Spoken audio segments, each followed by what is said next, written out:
सोचिए अगर एक ही समय पर डेंगू वायरस के चारों स्ट्रेन्स देश के अलग अलग हिस्सों में एक्टिव हों, तो क्या इसका खतरा बढ़ सकता है? हाल ही में डेंगू को लेकर सामने आई एक रिसर्च ने हेल्थ एक्सपर्ट्स की चिंता बढ़ा दी। आईसीएमआर की नई रिसर्च स्टडी में पाया गया है कि देश में डेंगू के चारों स्ट्रेन एक साथ फैल रहे हैं, जिससे संक्रमण का खतरा बढ़ गया है। 7% मरीजों में 2 से अधिक स्ट्रेन पाए गए हैं। स्टडी में पाया गया है कि भारत में डेंगू के अलग अलग सेरोटाइप्स यानी कि स्ट्रेन्स एक साथ सर्कुलेट कर रहे हैं। लेकिन इसका मतलब क्या है? क्या हर व्यक्ति के लिए अब डेंगू ज्यादा खतरनाक हो जाएगा? इसे समझना बेहद जरूरी है। डेंगू कोई एक वायरस नहीं बल्कि इसके 4 मुख्य सेरोटाइप्स होते हैं: DENV1, DENV2, DENV3 और DENV4। जब किसी व्यक्ति को डेंगू होता है तो शरीर उस खास स्ट्रेन के खिलाफ इम्यूनिटी डेवलप करता है, लेकिन अगर भविष्य में कोई दूसरा स्ट्रेन इन्फेक्ट कर दे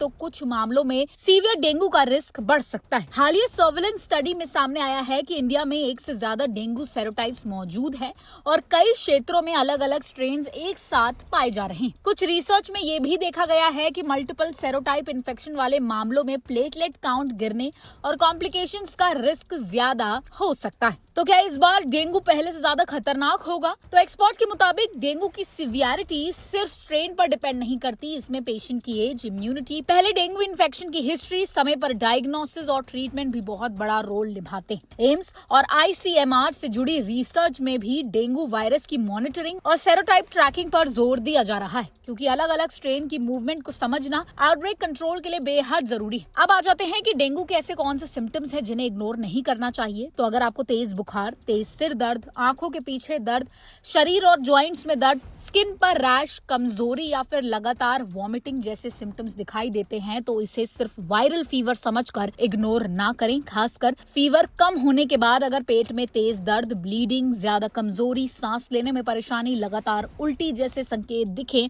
तो तुरंत मेडिकल हेल्प लें। अब आ जाते हैं बचाव पर। डेंगू से बचाव कैसे किया जाए? डेंगू फैलाने वाला ईडीज मॉस्किटो साफ पानी में भी पनप सकता है, इसलिए घर के आसपास पानी जमा ना होने दें। कूलर्स, पॉट्स और कंटेनर्स को रेगुलरली क्लीन करें।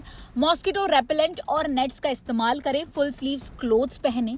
डेंगू प्रिवेंशन में मॉस्किटो कंट्रोल सबसे जरूरी कदम है। एक राहत की बात यह भी है कि इंडिया में डेंगू प्रिवेंशन को लेकर वैक्सीन ऑप्शंस पर भी काम आगे बढ़ा है। भारत में क्यूडेंगा नाम की टेट्रावेलेंट डेंगू वैक्सीन को रेगुलेटरी अप्रूवल मिला है, जो डेंगू के चारों सेरोटाइप्स को टारगेट करती है। लेकिन वैक्सीन के बावजूद मॉस्किटो कंट्रोल और अवेयरनेस सबसे ज्यादा इम्पोर्टेंट है और सबसे ज्यादा महत्वपूर्ण हथियार रहेंगे। तो क्या डेंगू का नया खतरा आने वाला है? जवाब है, डेंगू के अलग अलग स्ट्रेन्स का सर्कुलेशन एक चैलेंज जरूर है, लेकिन पैनिक करने की आपको बिल्कुल जरूरत नहीं है। सही जानकारी, समय पर डायग्नोसिस और प्रिवेंशन से डेंगू को कंट्रोल किया जा सकता है, क्योंकि डेंगू से बचाव का सबसे बड़ा तरीका है सावधानी और समय पर इलाज। और हेल्थ से जुड़ी ऐसी ही हर छोटी बड़ी अपडेट के लिए आप ओनली माई हेल्थ को सब्सक्राइब जरूर कीजिए और इस वीडियो को ज्यादा से ज्यादा लाइक और शेयर कीजिएगा।